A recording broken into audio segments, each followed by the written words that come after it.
Halo, selamat datang di channel Blindside. Sebelum saya mulai, saya mau ngucapin terima kasih terlebih dahulu untuk para penonton yang sudah menonton video ini dan video-video saya yang lain. Dan untuk para subscriber, saya ucapkan terima kasih sudah mendukung channel ini sampai sejauh ini. Semoga kalian selalu diberikan kesehatan dan kelancaran urusan. Terima kasih juga untuk kritik dan sarannya, karena semua itu berharga untuk kemajuan channel ini. Kali ini, saya akan bercerita tentang seorang pria yang dibangunkan polisi saat sedang menyakiti istrinya. Apakah dia tidur sambil berjalan atau hanya berpura-pura? Langsung saja, simak cerita lengkapnya. Bagian 1. Keluarga Falater. Kisah ini terjadi di Phoenix, US. Pada larut malam tanggal 16 Januari tahun 1997, para tetangga terbangun oleh teriakan dan gonggongan seekor anjing. Salah seorang tetangga mendekati pagar yang memisahkan halamannya dengan rumah keluarga Falater. Dia mendengar suara erangan lalu mengira tetangganya mungkin sedang bercinta di halaman belakang rumah mereka. Namun, yang ia lihat, Yarmila Falater terbaring di tanah, sementara suaminya Scott Falater terlihat keluar dari rumah. Pertama-tama, Scott menenangkan anjing mereka, lalu menyeret Yarmila ke kolam renang dan menenggelamkannya ke bawah air. Tetangga mereka, Greg Kunz, segera menelpon 911 dan melaporkan insiden tersebut kepada operator. Sang suami baru saja melemparkan seseorang, yang saya yakin itu istrinya, ke dalam kolam renang.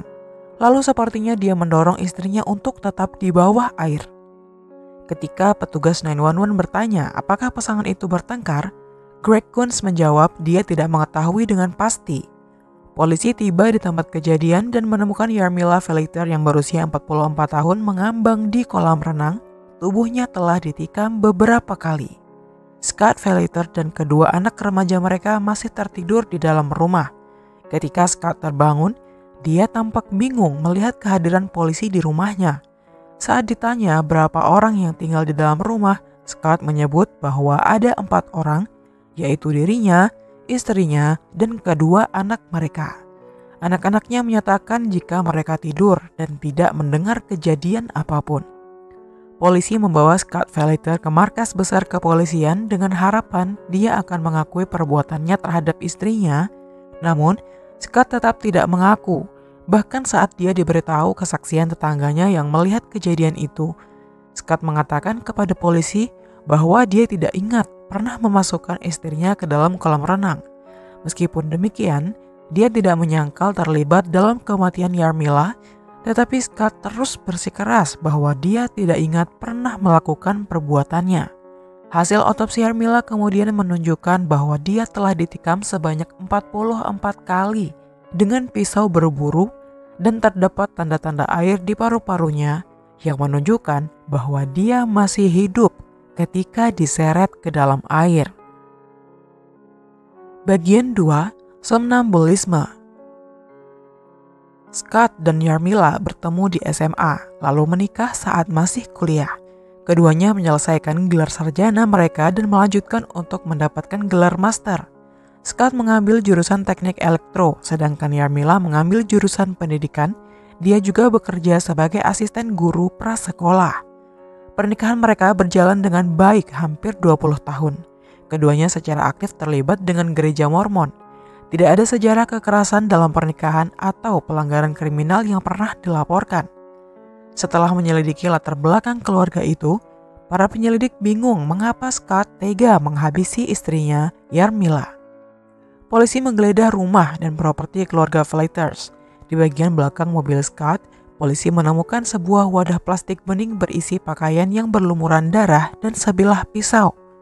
Ketika polisi menanyai keluarga dan teman-temannya, mereka hampir tidak pernah memiliki masalah pernikahan yang berat. Namun, saudara perempuan Scott melaporkan dia mungkin tahu mengapa Scott tidak mengingat apapun, dan itu karena dia memiliki riwayat tidur sambil berjalan.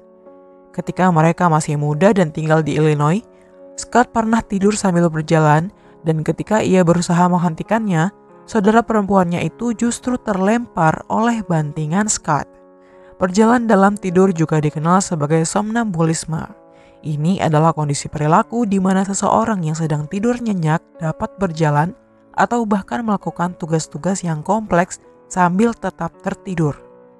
Berjalan dalam tidur itu sendiri adalah gangguan tidur yang disebut parasomnia. Ini adalah kondisi yang jarang terjadi dan lebih banyak ditemukan pada anak-anak daripada orang dewasa dengan persentase sebanyak 29% pada anak-anak dan sekitar 4% pada populasi orang dewasa menurut sebuah penelitian jangka panjang. Insiden perjalanan dalam tidur biasanya hanya berlangsung sekitar 10 menit dan maksimal 20 menit. Scott Felliter telah menjalani studi tidur selama 4 malam di mana dia dipantau secara ketat. Hasilnya menunjukkan gelombang delta hipersinkron yang berhubungan dengan orang yang berjalan dalam tidur. Orang yang berjalan dalam tidur juga diketahui tidak memiliki konsep pengenalan wajah. Scott menceritakan apa yang dia ingat dari malam itu pada polisi. Pada malam itu, dia sedang memperbaiki pompa kolam renang ketika Yarmila memanggilnya ke rumah untuk makan malam. Dia memberitahu Yarmila jika Scott memiliki masalah di tempat kerjanya. Proyek chip komputer yang sedang ia kerjakan tampaknya akan dibatalkan dan dapat mengakibatkan orang-orang yang bekerja di bawahnya kehilangan pekerjaan. Setelah makan malam, dia pergi dan bekerja di depan komputernya, lalu dia pergi tidur, sementara Yarmila tetap berada di lantai bawah menonton acara TV. Rosalind Cartwright PhD, seorang spesialis gangguan tidur, berteori bahwa Scott pergi tidur dengan pompa kolam renang yang belum diperbaiki di dalam pikirannya. Pada suatu saat, dia bangun, berpakaian, dan mengambil senter dan pisau untuk memotong cincin plastik di sekitar pompa. Yarmila yang mendengar suara berisik dari halaman belakang datang untuk menyelidiki dan mengganggu Scott serta mengagetkannya. Sebagai balasannya, dia menyerang Yarmila karena dia mengagetkannya. Cartwright mencatat bahwa ketika diganggu, orang yang berjalan sambil tidur memiliki respons melawan atau bahkan lari. Dr. Cartwright juga merasa bahwa Scott tidak tahu bila dia menyeret Yarmila ke dalam kolam renang dan kemungkinan besar dia berjalan ke arah Yarmila tanpa mengetahui keberadaannya. Dia menunjuk pada tetangga yang melaporkan bahwa Scott tampak linglung dan bingung ketika berdiri di atas tubuh Yarmila. Dia juga menunjukkan bahwa Scott memiliki riwayat tidur sambil berjalan dan kurang tidur serta mengalami stres akibat pekerjaannya. Stres dan kurang tidur terbukti menjadi penyebab seseorang berjalan sambil tidur. Bagian 3. Pembelaan yang layak. Tidur berjalan bisa digunakan sebagai pembelaan dalam kasus pembunuhan.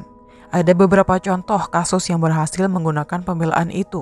Seperti yang terjadi di tahun 1982 di Scottsdale, Arizona, Steven Steinberg dibebaskan dari tuduhan membunuh istrinya setelah menikamnya sebanyak 26 kali.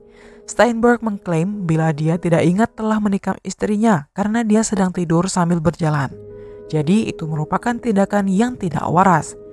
Juri mempercayainya dan memutuskan bahwa Steinberg tidak bersalah karena memiliki reaksi disosiatif ketika dia melakukan kejahatan tersebut.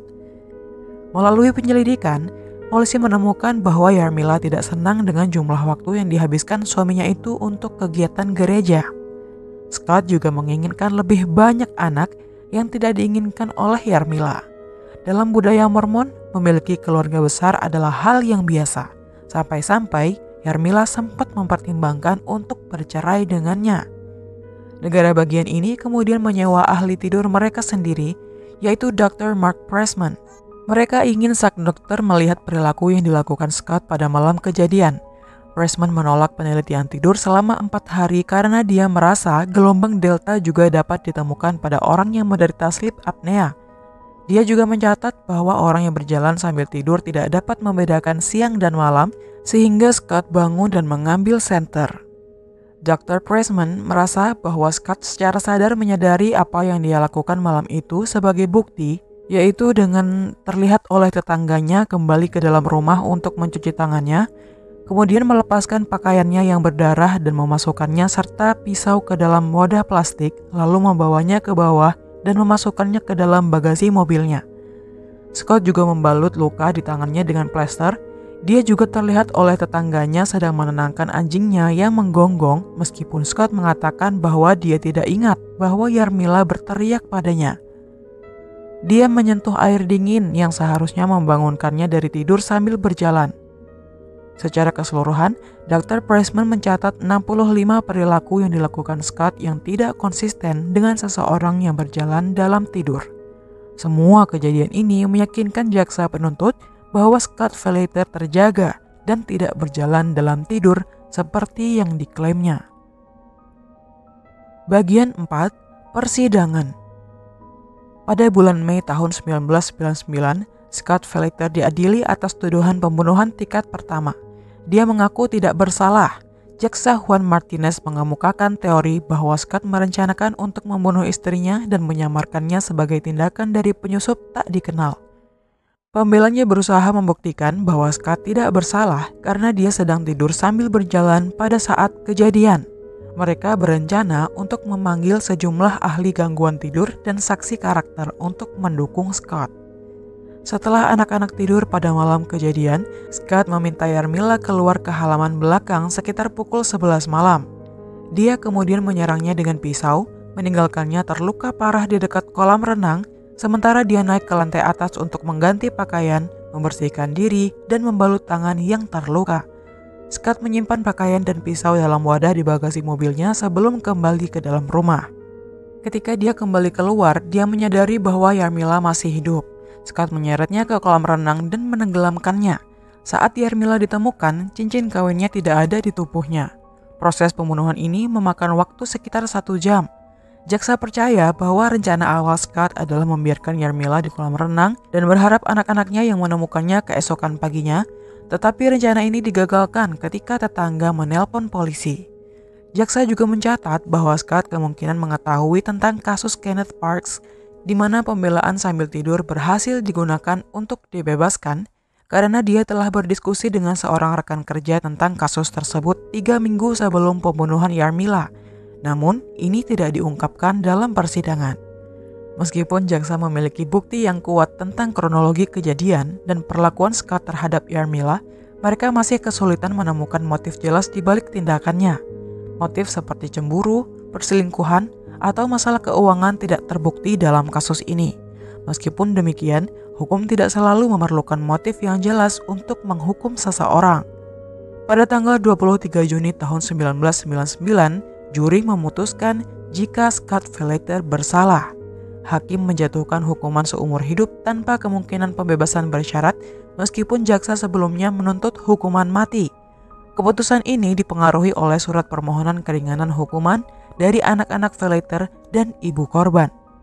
Anggota juri merasa bahwa jumlah luka tusukan dan cara Scott menangani situasi tersebut tidak masuk akal.